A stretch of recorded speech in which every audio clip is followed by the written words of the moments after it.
Okay sir, అంతా ready అయింది, మీరు స్టార్ట్ చేయండి. Okay okay okay.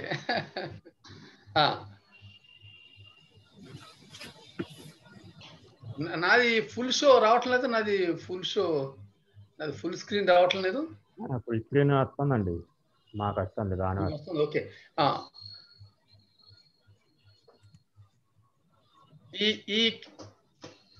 ఈ రోజు igniting genius minds 7th week 7th session జరుగుతుంది. ఈ రోజు టాపిక్ పేరు passion, profession and life purpose. అంటే మన జీవితంలో మన ప్యాషన్ ఏంటి, మనం ఎటువంటి వృత్తిని ఎన్నుకోవాలి, మన జీవిత ధ్యేయం ఏంటి, జీవిత ధర్మం ఏంటి, జీవిత లక్ష్యం ఏంటి అన్న విషయం మీద మనం ఈరోజు డిస్కస్ చేయబోతున్నాం. ఎందుకంటే మనం సరిపడా సమయం కనుక వెచ్చించి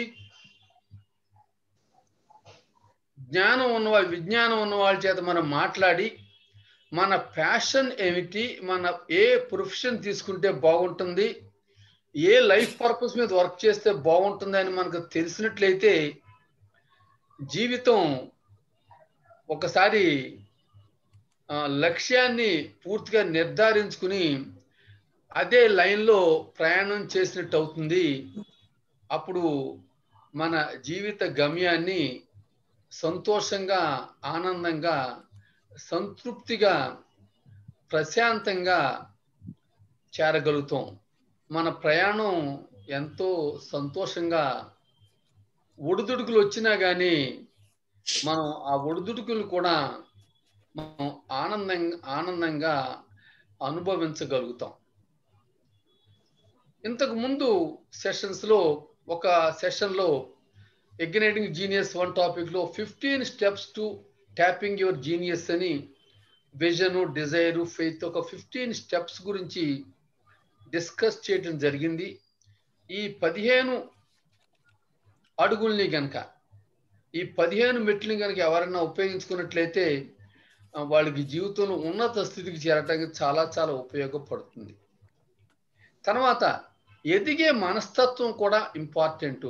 మన జీనియస్ని మనం చేరాలంటే, మన పిల్లవాడిలో వాడి జీనియస్ని రగిలించాలంటే, అతన్ని ప్రేరేపించాలంటే అతనికి ఎదిగే మనస్తత్వం కావాలి.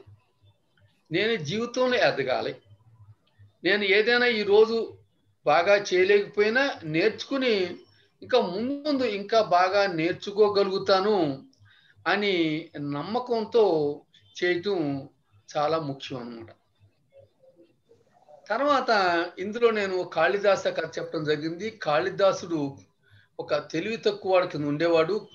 కానీ ఒక చాకలి అమ్మాయి బట్టలు ఉతుకుతూ ఉంటే ఆమెను చూసి అతను ఎదిగే మనస్తత్వాన్ని ఏర్పరచుకున్నాడు. అతనికి ఎంతో జీవితంలో ఎదిగి ఒక మహాకవి అయ్యాడు. అతను రాసిన కావ్యాలు అద్భుతమైనవి. మన భారతదేశంలో గొప్ప కవి. మనం ఒక జీనియస్ అతను జీనియస్గా పుడతాడా, అతని ప్రయత్నం వల్ల జరుగుతుందా అంటే, వీళ్ళందరూ కూడా జీనియస్లు అయ్యారు. ఒక టెండూల్కర్ ఒక జీనియస్ క్రికెట్లో, ధోని ఒక జీనియస్, కోహ్లీ ఒక జీనియస్. ఒక్క తెలివితేటలు ఒక్కడే సరిపోవు. ఎవరైనా జీనియస్ అవ్వాలంటే ఆ మనిషికి మనకి అవసరమైంది ఏంటంటే, ఆ మనిషి ప్రయత్నం చేయాలి. యత్నం చేయటం కాదు, ప్రయత్నం చేయాలి. ప్రయత్నం అంటే ప్రాపర్ ఎఫర్ట్, సరి అయిన ప్రయత్నం, సరి అయిన పద్ధతి నేర్చుకుని ఆ పద్ధతిని ఆచరించటాన్ని మనం ప్రయత్నం అంటాం అన్నమాట. ఎఫర్ట్ చాలా ముఖ్యం, రైట్ ఎఫర్ట్ చాలా ముఖ్యం. ఎంత తెలివితేటలు ఉన్నా కానీ సరి అయిన ప్రయత్నం లేకపోయినా, ఎదిగే మనస్తత్వం లేకపోయినా అతను జీనియస్గా ఎదిగే ప్రయత్నం ఫలించదు. మనం మొట్టమొదటిగా జీనియస్ అంటే మనం అందరం కూడా లెక్కల్లో తెలివైన వాడిని, భాషలో పట్టు ఉన్నవాడిని మనం తెలివైన వాడు అంటాం. కానీ పరిశోధన వల్ల తేలింది ఏంటంటే, బ్రెయిన్ మీద చేసిన పరిశోధన బట్టి తేలింది అంటే, ఈ 2 తెలివితేటలతో పాటుగా ఇంకొక 6 రకాల తెలివితేటలు ఉన్నాయి. అందరికీ మొత్తం 8 రకాల తెలివితేటలు ఉన్నాయి. ప్రతి వ్యక్తికి కూడా ఒక విషయంలో కానీ 2 విషయాల్లో కానీ తెలివితేటలు ఎక్కువగా ఉంటాయి. అందువల్ల ఆ తెలివితేటల్ని ఉపయోగించుకుని అటువంటి లక్ష్యం ఏర్పరచుకున్నట్లయితే ఏ వ్యక్తి అయినా కానీ ఒక జీనియస్ గా బయటపడే అవకాశాలు చాలా ఉన్నాయన్నమాట. ఇది మల్టిపుల్ ఇంటెలిజెన్సెస్ అంటే బహువిధ తెలివితేటలు, బహువిధ మేధస్సులు, ఎన్నో రకాల మేధస్సులు ఉన్నాయి. ఒక వ్యక్తి బాగా మ్యూజిక్ వాయిస్తాడు, ఇంకో వ్యక్తి బాగా బొమ్మలు వేస్తాడు, ఇంకొకడు శరీరం ఉపయోగించుకుని అద్భుతమైన డ్యాన్సులు చేస్తాడు, ఒక మంచి చేతులతో పనులు చేస్తాడు, ఒక మోడల్స్ చేస్తాడు.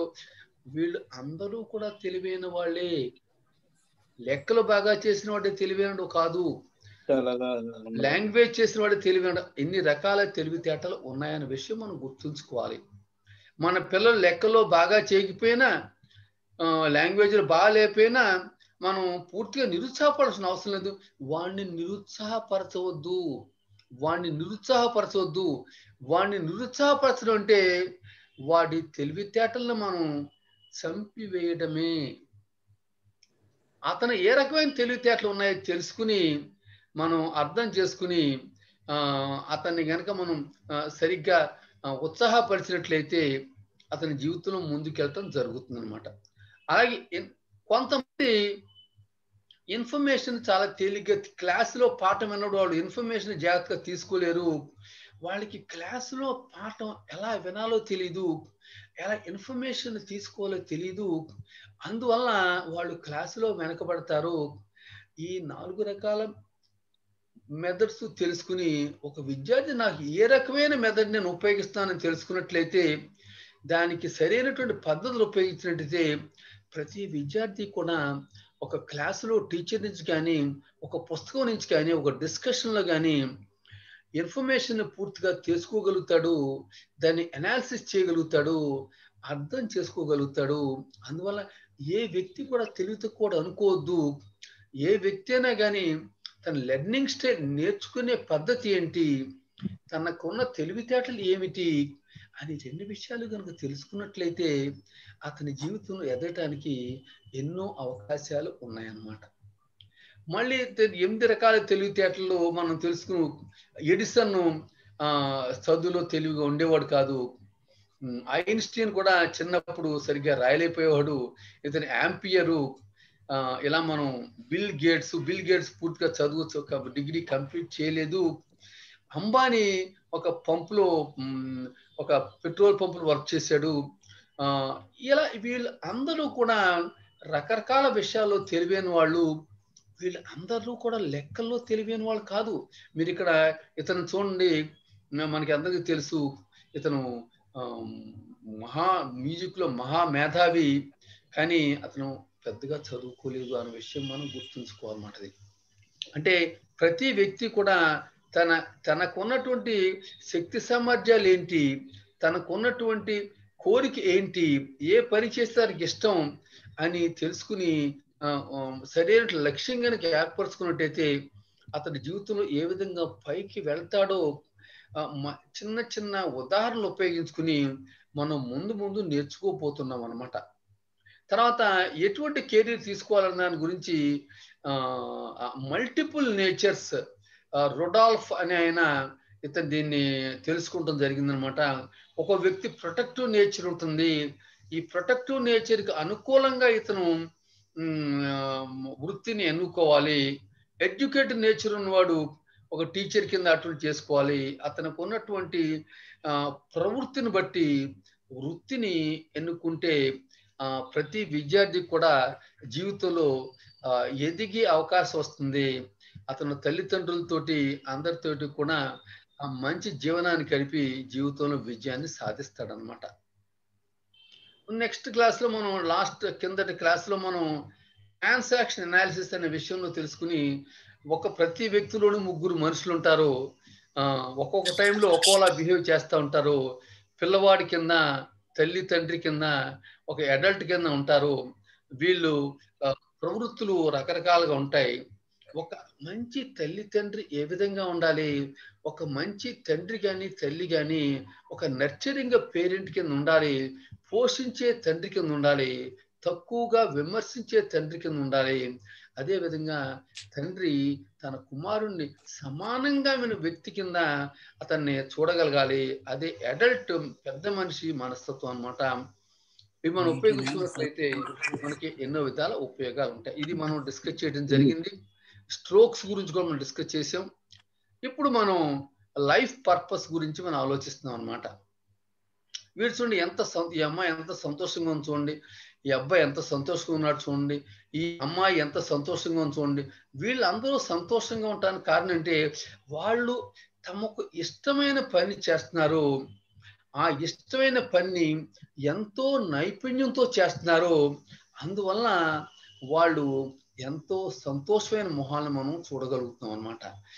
మనకి ఇష్టమైన పని చేయటమే కాదు, మనకి సామర్థ్యం ఉన్న విషయంలో పనిచేయటం కాదు, మనం చేసిన పని వల్ల కొంత ధనం కానీ ఇటు రానప్పుడు మనం ఆ పనిని మనం కంటిన్యూ చేయలేము. మనల్ని మనం పోషించుకోవడానికి మనకు కొంత డబ్బు అవసరం.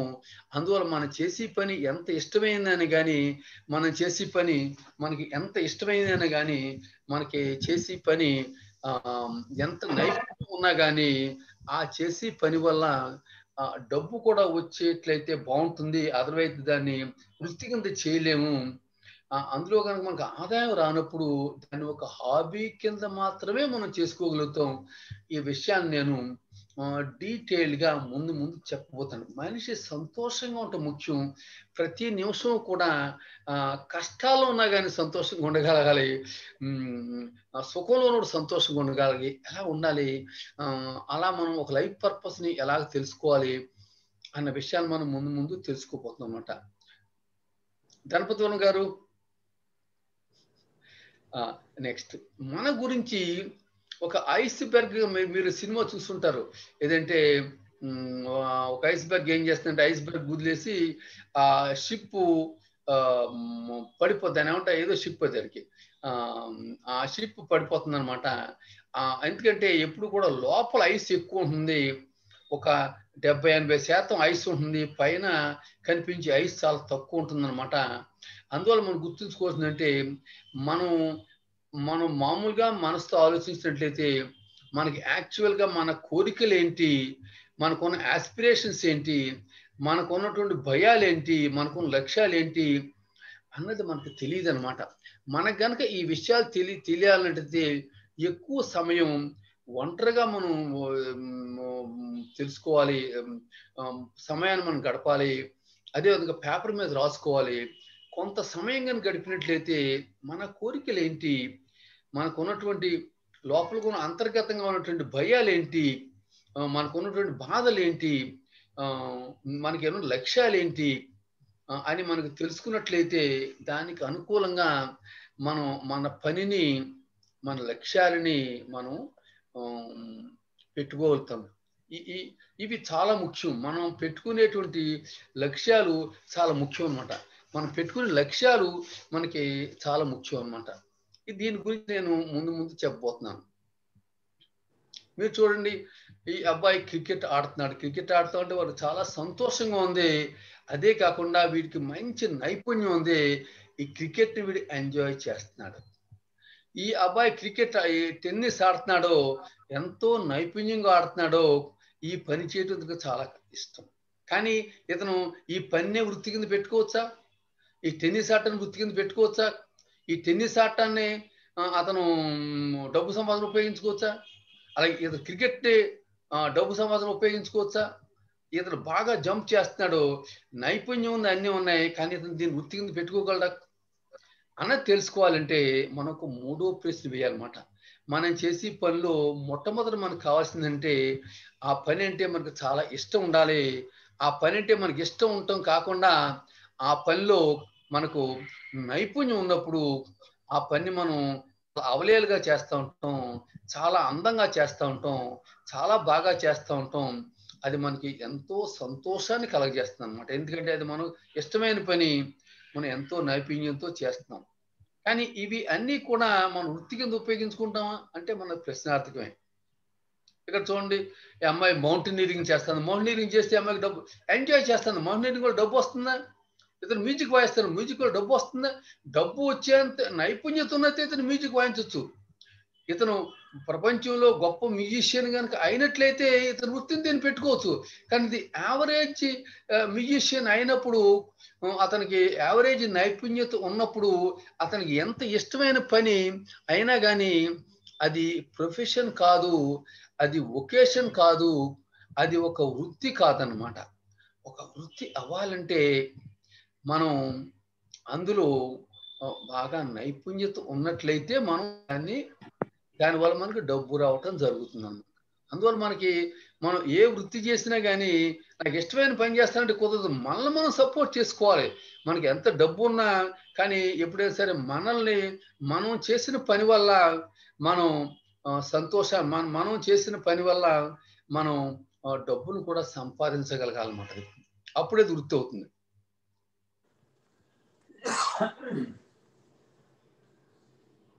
ఎంఐ ఫ్లోరిస్ట్ కింద ఎంజాయ్ చేస్తారు, మ్యూజిషియన్, రకరకాలుగా ఉన్నారు. కానీ వృత్తి అనేది ఎలా ఉండడం చూద్దాం. అంటే మనకి ఎప్పుడైనా సరే what works do we like to do, మనం చేసే పని ఏంటి, ఇష్టమైంది ఏంటి, ఏ పనుల్లో నేను అందరికంటే మిగతా వాళ్ళకంటే బాగా చేయగలను, దేంట్లో నాకు నైపుణ్యాలు ఎక్కువ ఉన్నాయి, తర్వాత నాకు ఏ పని వల్ల నేను ప్రాస్పరస్ అవటానికి డబ్బు వస్తుంది, ఈ మూడు ఉన్న పని మనం సెలెక్ట్ చేసుకోవాలన్నమాట. అది మనకు వృత్తి అవుతుంది. అది అందరికీ వీలు కాదు. అది కనుక మనకు వీలు కావాలంటే చాలా ముందుగానే ఒక 15, 14, 13 ఏళ్ల వయసులోనే కనుక మనం అది ఏంటి, మనకి ఇష్టమైన పని ఏంటి అని తెలుసుకున్నట్లయితే ఆ విధంగా మనం చేసేటువంటి అవకాశం. చాలా మంది సాఫ్ట్వేర్ జాబ్లో ఉంది కదా అని సాఫ్ట్వేర్ జాబ్ తీసుకుంటారు, అది వాళ్ళు ఎంజాయ్ చేయలేకపోవచ్చు. ఈ విషయాలు ముందు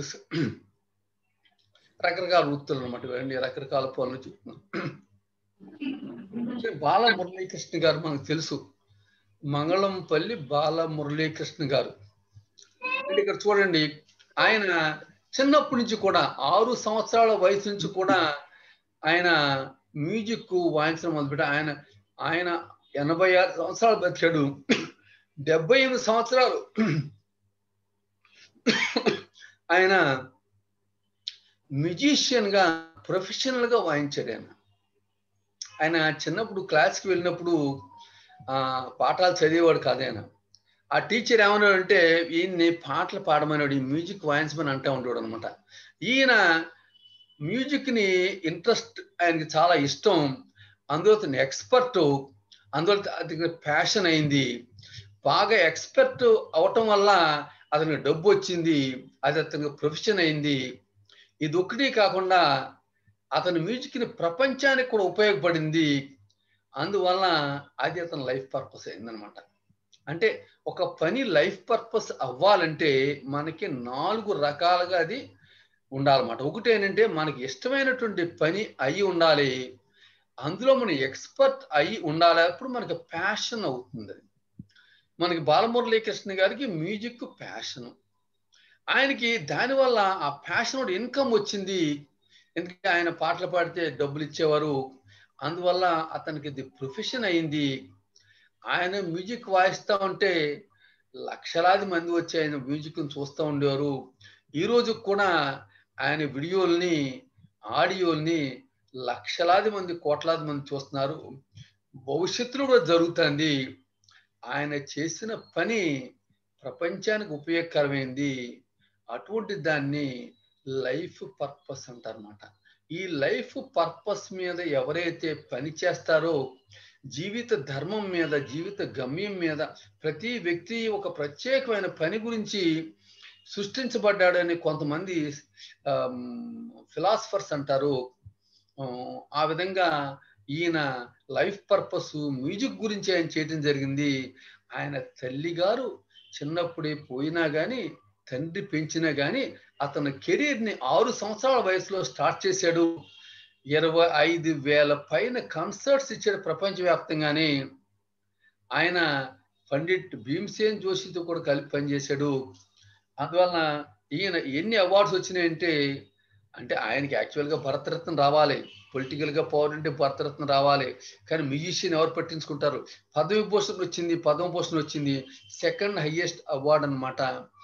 అందువలన ఆయన 86 సంవత్సరాలు బతికినా కానీ 78 సంవత్సరాలు ఆయన ఒక ప్రొఫెషనల్ మ్యూజిషియన్ గా జీవించాడు అనమాట మహానుభావుడు. టెండూల్కర్ జీవితం చూసినట్లయితే అతను 14 సంవత్సరాల వయసులో ఫాస్ట్ బౌలర్ అవుదామని ఎంఆర్ఎఫ్ అకాడమీకి వెళ్ళాడు, క్రికెట్ అకాడమీకి. అక్కడ ఫాస్ట్ బౌలర్స్ కి ట్రైనింగ్ ఇవ్వటం మొదలు పెట్టారు. అందువల్ల ఈవేళ మనకు చాలా మంది ఫాస్ట్ బౌలర్స్ ఇప్పుడు ఇండియాలో ఉన్నారు. అక్కడ world famous fast bowler Dennis lily coaching చేస్తూ ఉండేడు అనమాట. ఆయన ఇతను చూశాడు, 5 అడుగులు 3 అంగుళాలు 5 అడుగులు 4 అంగుళాలు పొట్టిగా ఉంటాడు. ఏమన్నాడంటే, నువ్వు నీ శరీర నిర్మాణం దీనికి సరిపోదు, నువ్వు బ్యాట్స్మెన్ గా ప్రయత్నం చేయమని అడగడం జరిగిందనమాట. తర్వాత మనందరికీ స్టోరీ తెలుసు. 15-16 సంవత్సరాలకే అతను టెస్ట్ బ్యాట్స్మెన్ అవటం జరిగింది, అతను భరతరత్న అవటం జరిగింది. అతను జీవితంలో అందుకొని రికార్డ్ అంటూ లేదు. టెండూల్కర్ బౌలర్ గా ప్రయత్నం చేసి ఉంటే ఈ అద్భుత విజయాలను అందుకునేవాడు కాదు. అతను బౌలర్ కింద కూడా వర్క్ చేశాడు. అతనికి దగ్గర 100 వికెట్లు వన్డేల్లోని టెస్ట్ మ్యాచ్లు రావటం జరిగింది. కానీ అతను బౌలర్ కింద ఉన్నట్లయితే అన్ని రికార్డులు అతను సాధించలేకపోయాడు. అందువల్ల ఏంటంటే మనం లైఫ్ పర్పస్, మన పిల్లలు కానీ మనం కానీ లైఫ్ పర్పస్ చేసుకున్నప్పుడు ఒక జ్ఞానం మెంటార్స్ని ఉపయోగించుకోవాలి. ఆ విషయంలో కొద్దిగా నాలెడ్జ్ ఉన్న వాళ్ళని ఉపయోగించుకుని మనం పిల్లవాడు ఎటువంటి ప్యాషన్ పెట్టుకోవాలి, ఎటువంటి గోల్ పెట్టుకోవాలి, ఎటువంటి కెరీర్ చూస్ చేసుకోవాలి, ఎటువంటి చదువుకోవాలని కనుక మనం చిన్నప్పటి నుంచి కనుక చేసినట్లయితే అది ఎన్నో విధాలుగా ఉపయోగపడుతుంది అనమాట. ఈ అడ్వైజ్ కనుక లిల్లీ కనుక ఇవ్వకపోయినట్లయితే ఇతని జీవితం వేరేగా ఉండేదేమో, మనకు తెలియదు. వీ డోంట్ నో, అతను ఏమేదో మనకు తెలియదు. కానీ డెఫినెట్గా అతను బ్యాట్స్మెన్ అవటం వల్ల అతను ఎంతో విజయం సాధించాడని మా అందరికీ కూడా తెలుస్తుంది అనమాట. టెండూల్కర్కి క్రికెట్ ఆడటం చాలా ఇష్టం, అతనికి అతను చాలా ఎక్స్పర్ట్ కూడా. అందువల్ల అతనికి ప్యాషన్ అనమాట. ఆ పని ఇష్టం, పని చేయటం ఇష్టం, ఆ పని బాగా చేస్తాడు, అది ప్యాషన్ అనమాట. ఆ ప్యాషన్ మీద మనం పని చేస్తా ఉంటే ఇన్కమ్ కనుక వచ్చినట్లయితే అది మనకి ప్రొఫెషన్ అవుతుంది అనమాట. ఏమైంది, మన టెండూల్కర్కి క్రికెటే ప్రొఫెషన్ అయిందనమాట. అందువల్ల అతను సరదాగా క్రికెట్ ఆడుకుంటూ డబ్బులు వచ్చి పడిపోయేవి, ప్రపంచం అంతా అతను చూసి ఆనందపడేవారు. అదే వెకేషన్. అతను నిజంగా క్రికెటర్ కాకపోయినా కానీ అతను సెలవు దినాల్లో క్రికెట్ ఆడుకునేవాడు, అది వెకేషన్లో ఆడుకునేవాడు. అటువంటి పని అతనికి ఎప్పుడు కూడా పని చేసినట్టుగా ఉండదు, వెకేషన్ ఆట ఆడుకున్నట్టు ఉంటుంది. అతనికి బోళంత ధనం వస్తుంది, మంచి పేరు వస్తుంది. ప్రపంచంలో ఎంతో మంది అతని ఆటను చూసి సంతోషాన్ని పొందుతున్నారు అనమాట. ఆ విధంగా మనం ఈ 4 విషయాలు కనుక మనం దృష్టిలో పెట్టుకుని కనుక మన వృత్తిని కనుక ఎన్నుకున్నట్లయితే మన జీవితం అంతా కూడా ఎంతో సంతోషంగా వెళ్తుంది. సంతోషం అంటే అందులో ఒడిదుడుకులు ఉండవని కాదు, ఒడిదుడుకులు ఉంటాయి. ఆ ఒడిదుడుకులను కూడా మీరు అది మీ లైఫ్ పర్పస్ అయినప్పుడు ఎంతో ఆనందంగా వాటిని దాటి ముందుకి వెళ్ళగలుగుతారు. కొంతమందిని మనం సలహా అడిగితే కొంతమంది ఏమని చెబుతారంటే, దేనివల్ల డబ్బు ఎక్కువ వస్తే అది చేయమంటారు. జీతం వస్తుందిరా, నువ్వు సాఫ్ట్వేర్లో జీతం ఎక్కువ వస్తుంది. ఇంకోటి ఏమంటాడంటే, నీకు ఐఏఎస్కి వెళ్ళేవనుకో బోళ్ళంత పవరు, ఐఏఎస్కి వెళ్ళమని చెబుతాడు, తను బోళ్ళంత పవరు అని చెబుతాడు. ఇంకోటి ఏమని చెబుతాడంటే, నువ్వు ఏ పని బాగా చేస్తే చెయ్యి, నీకు సాఫ్ట్వేర్ సాఫ్ట్వేర్ చెయ్యి, నీకు mechanic engineering interest mechanic engineering job చేయి, నీకు ఏది ఇష్టమైతే చేయమని చెబుతారు. కొంతమంది ఏమని చెబుతారంటే, ప్రపంచానికి ఏది అవసరమైతే అది చేయమని చెబుతారన్నమాట. కానీ మనకి ఇష్టం లేని పని చేసినప్పుడు మనం తేలిక అలసట పొందుతాం. మనకు నైపుణ్యం లేని పని చేసినప్పుడు పనిలో క్వాలిటీ ఉండదు. మనకి ఇష్టంగా పని చేసినప్పుడు ఆదాయం మనకి ఇష్టమైన పని చేసినప్పుడు మనకి ఆధారం రాకపోతే మనం ఇతరుల మీద ఆధారపడవలసి వస్తుంది. మనం పేదరికాన్ని అనుభవించవలసి వస్తుంది. లేకపోతే ఇతరుల మీద, తల్లిదండ్రుల మీద, ఇతరుల మీద ఆధారపడవలసి వస్తుంది. అందువల్ల మనకి ఇష్టమైన పని చేసినప్పుడు ఎటువంటి ఇష్టమైన పని ప్లస్ ఆదాయం వచ్చేది మనం చేసుకోవాలన్నమాట. అందువల్ల ఎటువంటిది ఉండాలంటే ఆ పని అంటే మనకి ఇష్టం ఉండాలి. ఆ పని నైపుణ్యం ఉండాలి. నైపుణ్యం లేకపోతే ఆ పని మనం బాగా చేయలేము. అందులో క్వాలిటీ ఉండదు. మిగతా వాళ్ళు కూడా ఇష్టపడరు దాన్ని. దానివల్ల ఆదాయం కూడా ఉండాలి. ఈ 3 ఉన్నప్పుడు దాన్ని మనం ప్రొఫెషన్ కింద తీసుకోవచ్చు. వొకేషన్ కింద తీసుకోవచ్చు. అలా కాకుండా ఇష్టం ఉంది, నైపుణ్యం ఉంది, ఆదాయం రానప్పుడు మనం దాన్ని వృత్తి కింద తీసుకోకూడదు. దాన్ని ఒక హాబీ కింద ఉపయోగించుకోవాలి. నేను ఆర్టిస్ట్‌ని, నేను షటిల్ బ్యాడ్మింటన్ ప్లేయర్‌ని. కానీ షటిల్ బ్యాడ్మింటన్‌లో నాకు డబ్బు వచ్చేంత బాగా ఆడలేను నేను. అందువల్ల దాంట్లో నాకు కొంతవరకు నైపుణ్యం ఉంది, ఇష్టం ఉంది. నేను ఆడతాను. అది నా హాబీ మాత్రమే. అది నా ప్రొఫెషన్ కాదు.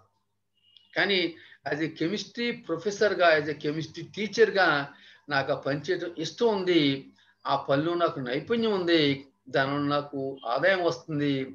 అది నా ప్రొఫెషన్ అన్నమాట. అందులో ప్రొఫెషన్ మనం ఎన్నుకున్నప్పుడు ఈ 3 విషయాల్ని గనక మనం ఎన్నుకున్నట్లయితే మనం పని చేస్తూ ఉంటే అలసట ఉండదు.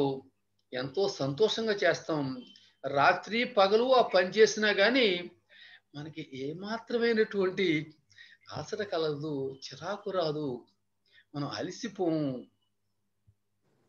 అప్పుడు జీవితం ఎంతో సంతోషంగా ఉండటం జరుగుతుందన్నమాట. దాంతో పాటు మనకి ఆదాయం కూడా వచ్చే పని గనుక మనకి చాలా బాగుంటుందన్నమాట. నాకు ఒక విద్యార్థి కథ తెలుసు. డాక్టర్ రవికిరణ్ అని ఇప్పుడు అమెరికాలో అసిస్టెంట్ ప్రొఫెసర్ కింద ఉద్యోగం చేస్తున్నాడు. అతను ఇంజనీరింగ్ కాలేజీలో ఫస్ట్ ఇయర్‌లో జాయిన్ అయినప్పుడే ఫస్ట్ 2 నెలల్లోనే నాతో అతనికి మంచి సాంగత్యం వచ్చింది. నేను క్లాస్‌లో ఎటువంటి లక్ష్యాన్ని పెట్టుకోవాలి అని నేను చెప్పడం జరిగింది. అతను అప్పుడు క్లాస్‌లో చెప్పాడన్నమాట. నేను ప్రొఫెసర్‌ని అవుతానని చెప్పాడు. ప్రొఫెసర్ అవటం అతనికి చాలా ఇష్టం. దానికి కావాల్సిన నైపుణ్యాలన్నీ కూడా నేర్చుకున్నాడు. అతనికి క్యాంపస్‌లో టీసీఎస్ కంపెనీ వచ్చింది. టీసీఎస్ కంపెనీకి ప్రిపేర్ అయ్యాడు. టీసీఎస్ కంపెనీలో జాబ్ వచ్చింది. మంచి జాబే, మంచి జీతమే. సివిల్ ఇంజనీరింగ్ బ్రాంచ్ నుంచి ఒకళ్ళు ఇద్దరు స్టూడెంట్స్‌కి వచ్చింది. కానీ అందులో అతనికి వచ్చింది. కానీ అతనికి అది ఇష్టమైన పని కాదు. నైపుణ్యం అను పని, ఆదాయం అను పని, అది ఇష్టమైన పని కాదు. అతను ప్రొఫెసర్ అవ్వాలని కోరిక. అతను అందువల్ల గేట్ ఎగ్జామినేషన్‌లో కృషి చేసి మంచి 40 ర్యాంకు, 41 ర్యాంకు తెచ్చుకున్నాడు. ఐఐటి చెన్నైలో ఎంటెక్ చేశాడు. 1 సంవత్సరం ఇండియాలో చేశాడు. 1 సంవత్సరం జర్మనీలో చేశాడు. తర్వాత అమెరికాలో పీహెచ్‌డీ చేశాడు. అతను చేసిన రీసెర్చ్‌కి American Association of Civil Engineers అతనికి యంగ్ సైంటిస్ట్ అవార్డు ఇవ్వడం జరిగింది. తర్వాత అతనికి ఒక దుబాయ్ యూనివర్సిటీలో అతనికి 2 కోట్ల జీతంతో ప్రొఫెసర్ ఉద్యోగం వచ్చింది. ఇల్లు ఫ్రీ, అన్నీ ఫ్రీ. కానీ అతను ఆ జాబ్‌కి వెళ్ళడానికి ఇష్టపడలేదు. ఎందుకంటే ఆ జాబులో తను రీసెర్చ్ చేసేది ఉండదు. ఏదో వాళ్ళని తను షో పీస్ కింద ఉపయోగించుకోవడానికి తీసుకెళ్తున్నారు అన్న విషయం అతనికి అర్థమైంది. ఆ జాబ్‌కి వెళ్ళలేదు. ఐఐటి హైదరాబాద్‌లో కూడా అతనికి అసిస్టెంట్ ప్రొఫెసర్ కింద ఆఫర్ రావటం జరిగింది.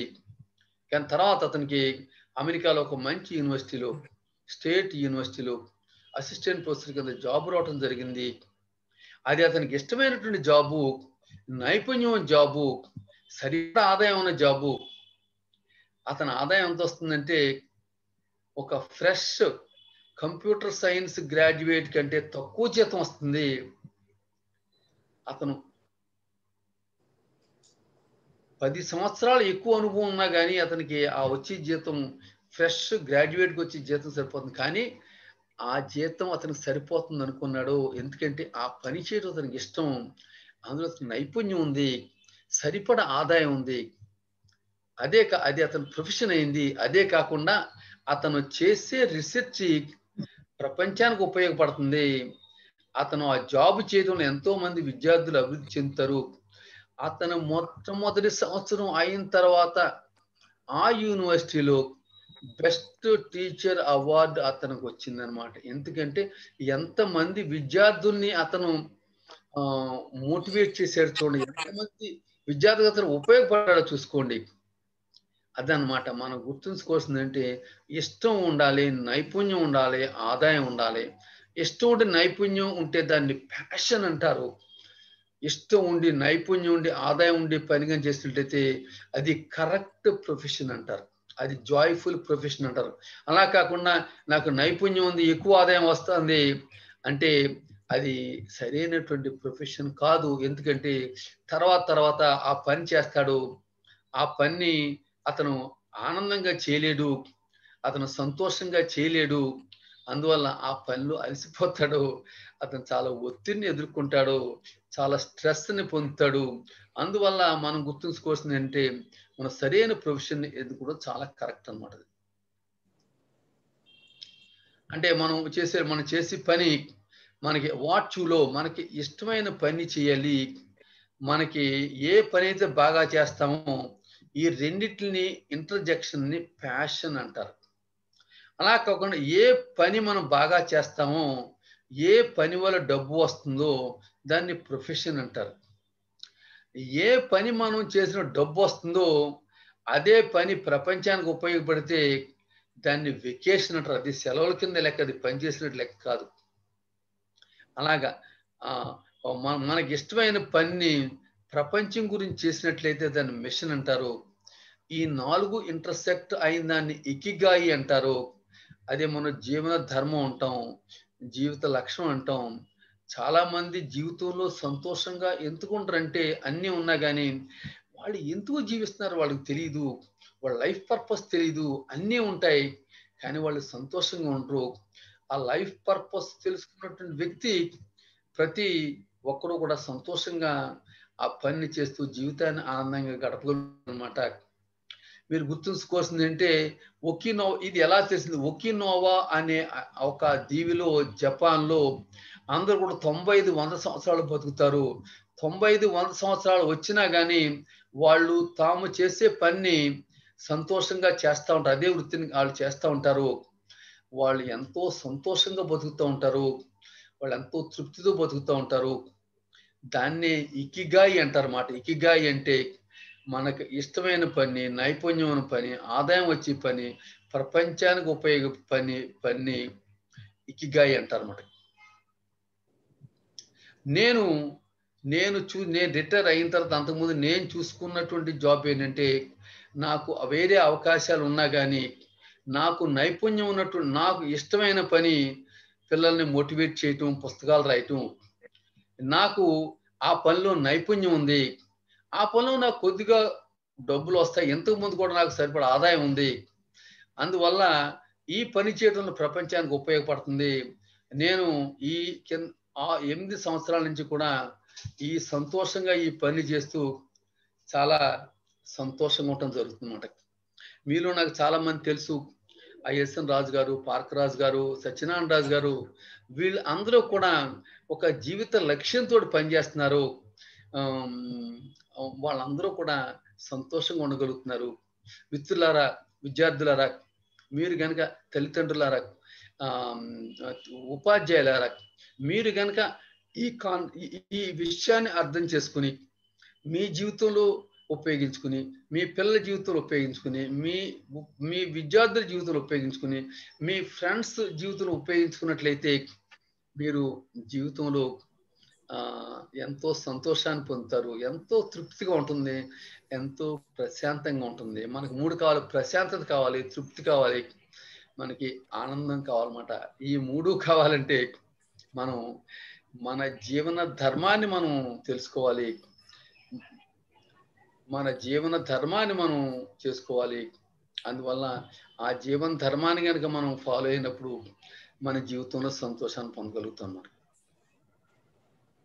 Every student has genius potential. ప్రతి విద్యార్థి ఒక మేధా ఉన్నాడు. ప్రతి విద్యార్థి ఒక బ్రెయిన్, ఒక స్లీపింగ్ జెయింట్. మనం కనుక దీన్ని ఎలా ఉపయోగించగలుగుతాం, జీనియస్ అవుతాం. మనం ఎక్కడికి వెళ్ళాలి?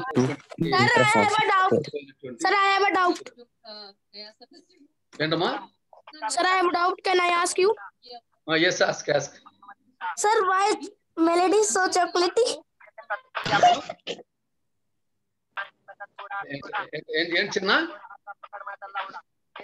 Oh, happy birthday. హలో,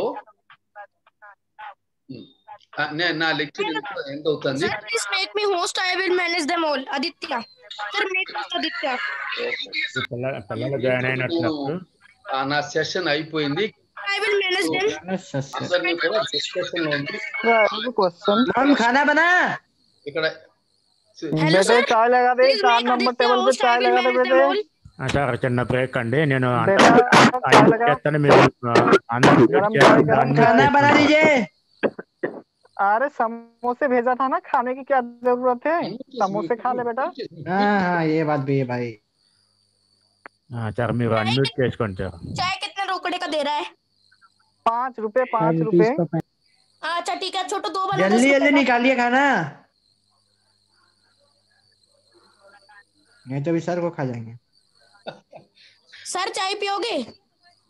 5 रुपए की दे रहा छोटू। पापे खाओगे, चाय पियोगे?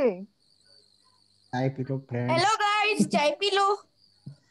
हेलो फ्रेंड्स, మీరు चट्टी खा రికార్డ్ लो। చేస్తారా? బాబు రికార్డ్ చేస్తాను, మీరు చేయట్లేదా? मैं गरीब हूँ। రికార్డ్ చేస్తారు లేదు మీరు? मैं जूम रीडर हूँ, मैं जूम रीडर हूँ। मेरे मम्मी पापा ने मैं मुझे अमीर जूम हूँ। रीडर पैदा करा है। कितना अमीर हूँ मैं, कितना पैसा मारूं मैं, कितना पे है मेरे पैसे। मुंह पे मार पैसा, मुंह पे मार, इसके मुंह पे मार पैसा। टकले सर गए। पप्पू है, सर पप्पू। రిమూవ్ చేస్తున్నాను సార్ ఒకసారి. అవునండి. सर आप మీరు इतने రికార్డ్ सुंदर हो చేస్తారు तो కదా? हम क्या करें? क्या बड़बड़ा रहे सर, क्या पुतुर क्या तुतुर सर पुतुर इतने सुंदर है, हम क्या क्या है करें? वन आउट सर, क्या फुजूर फुजूर। सर मेरे को होस्ट बनाओ, मैं सबको, सर सब गंदे बच्चों को निकाल दूंगा। 2022 में दुगनी कर दी जाएगी। मोदी जी बहुत कुछ कह रहे हैं, और मोदी जी जितने कानून लेके आए हैं, नोटबंदी किया हुआ है।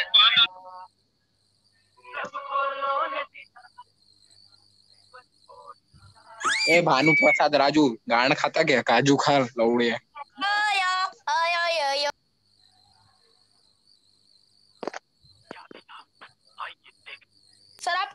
सर आपकी हाइट कितनी है और आपका कितने का है? ये टिकटॉकर है। मैं जूम रीडर हूँ। मेरी मम्मी पापा ने मुझे अमिताभ Zoom बच्चन रीडर आपसे पैदा गुजारिश करा करना चाहता हूँ, आपका अगला क्वेश्चन है, हेलो आपका अगला क्वेश्चन है, हेलो ललित। Zoom readers में कितने बंदे हैं? लोली हाय। काकी हाय। लॉर्ड ललित। लॉर्ड ललित। पूछता है भारत, और मैं आपके साथ। जूम से क्यों रिमूव कर रहे हो? पूछता है भारत, और मैं आपके साथ।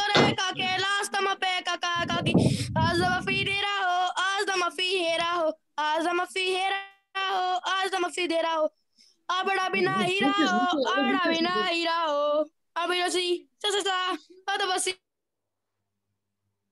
लुलुलो। छोड़ रहा हूँ, रुक जाओ। इसको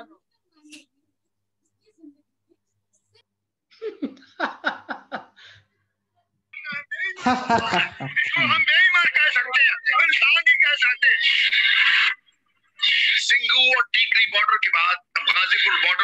किसानों का रिएक्शन, जिसके बाद हम कुछ जरूरी अबे जरा गाड़ ना बोलो, मत चोद देंगे तुम्हारी भोसड़ी के। క్లోజ్ చేసేయండి సార్, మళ్ళీ లింక్ ఇచ్చుకుందాం. पैसा बताओ कितना हुआ? हाँ अबे पो पो क्या हेलीकॉप्टर बन के जाओगे क्या? వర్మరాజ్ గారు अबे मुंह से तू पढ़ी निकाल के बात करो। Kindly don't use Mirzapur 2 dialogues. Copyright will be applied on you. अरे 2 मिनट में రిమూవ్ చేస్తున్నా అండి. 2 मिनट में पहुंच गए। రిమూవ్ చేస్తే మళ్ళీ ఇంకా ధ్యానం అవ్వకండి. अबे यार ये क्या होगा? दिमाग की चूत। Sir, kindly remove them. Sir, they are disturbing us.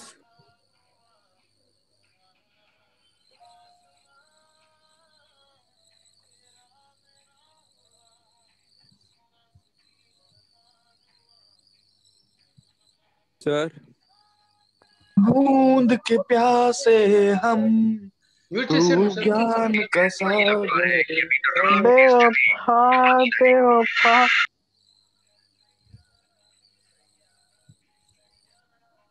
YouTube पे जाके डिसलाइक करो, सबके सब यूट्यूब पे जाके डिसलाइक करो।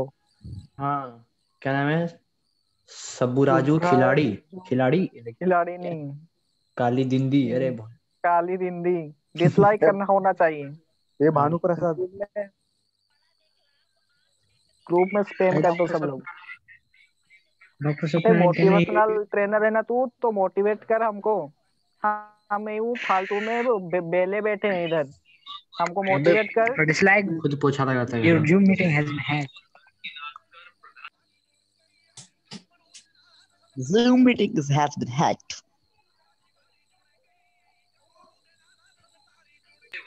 Hey dude, can you hear me? Hey dude, Zoom meeting has been hacked. can you hear me? Hey dude, तोड़ा तूने सुबराज Lucifer commentary. Professor, 24 अन्नदाताओं के खून से सने मोदी ए सूर्या ज्यादा मत चाय चाय चाय गरम चाय गरम चाय गरम चाय मेहनत की गंगा को मैली कर चाय चाय चाय चाय गरम चाय गरम चाय पैसा कमवाने को आमादा है। चाय चाय चाय गरम चाय। किसान से छल भड़वा मोदी भड़वा मोदी भड़वा मोदी క్లోజ్ చేస్తాను డాక్టర్. भड़वा मोदी भड़वा मोदी भड़वा मोदी भड़वा मोदी। సార్ ఒకసారి క్లోజ్ చేసి మళ్ళీ ఆన్ చేస్తాను సార్, మళ్ళీ ధ్యానం అవ్వండి. नो क्लोज ओनली फकिंग किसानों के दिमाग में भी फिट कर दी गई है। भड़वा मोदी भड़वा मोदी भड़वा